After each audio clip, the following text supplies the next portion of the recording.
7th, 2024, I have filed a complaint against the Deputy Chief Minister of Andhra Pradesh, Mr. Pawan Kalyan, with 14 different sections that he should be immediately arrested and investigation should start, because he is continually inciting violence, creating much problems, disturbing the peace and harmony of all Indian citizens. He is criticizing the honorable courts. He is fabricating and misleading, manipulating. Pawan Kalyan, do you think you can fool billion Hindus by claiming yourself as a Sanatan Dharma?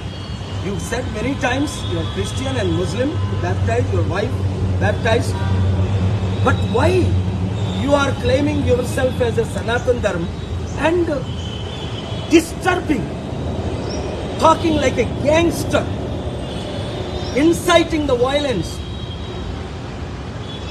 and creating all for political personal gain?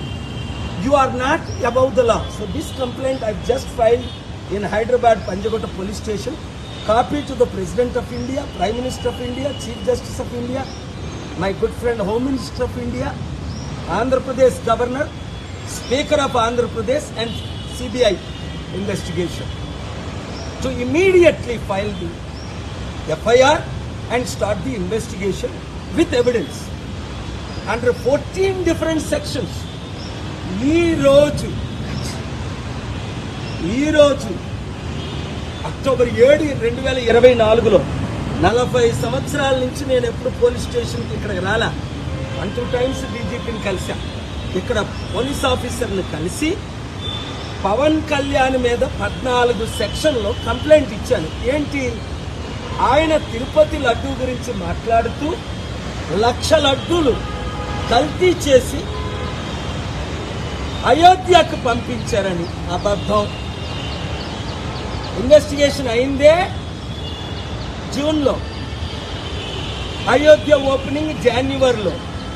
వీళ్ళు ముఖ్యమంత్రిగా ఉండేటప్పుడే, ఈయన ఉప ముఖ్యమంత్రిగా ఉండేటప్పుడే. అలాగే హిందూ, ముస్లిం, Christian మనోభావాలు, ముఖ్యంగా ఆయన హిందువుల్ని కించపరుచుకున్నాడు. ఇన్సైటింగ్ వైలెన్స్ 14 సెక్షన్లు పెట్టాను ఇందులో. అండర్ ఆర్టికల్ 8 ఆయన్ని ఇమ్మీడియట్గా డిస్క్వాలిఫై చేయాలి.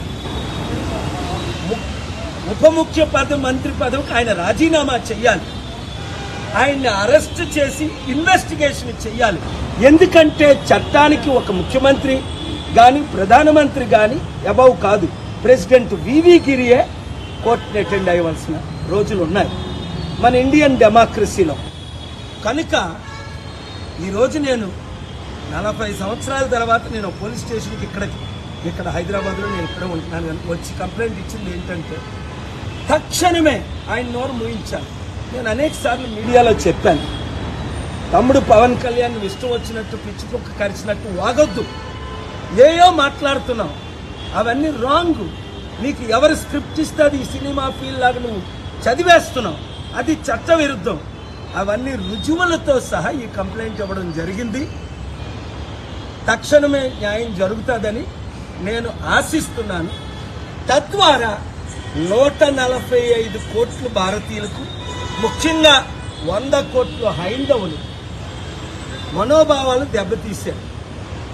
తిరుపతిని డిఫేమ్ చేశాడు, లడ్డూని డిఫేమ్ చేశాడు, ఫ్యాబ్రికేటెడ్ ఎవిడెన్స్ లేకుండా మిస్లీడ్ చేశాడు. నువ్వు అనుకుంటున్నావా పవన్, నువ్వు నేను సనాతన ధర్మం అంటే ఎవడైనా నమ్ముతాడా? నువ్వే అన్నావు నేను క్రిస్టియన్ని బాప్తిజం తీసుకున్నానని.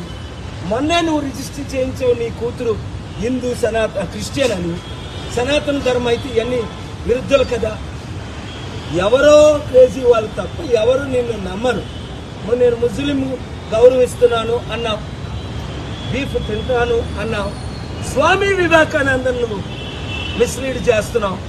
కనుక తక్షణమే నువ్వు ఉప ముఖ్యమంత్రి పదవికి రాజీనామా చేయాలి. ఆంధ్రప్రదేశ్లో స్పీకరు, ఆంధ్రప్రదేశ్లో గవర్నరు, అలాగే దేశ ప్రధానమంత్రి, home minister, president, honourable chief justice, CBI అన్ని ఇన్వెస్టిగేషన్స్ స్టార్ట్ చేయమని పోలీస్ కంప్లైంట్ ఇచ్చారు. Thank you very much.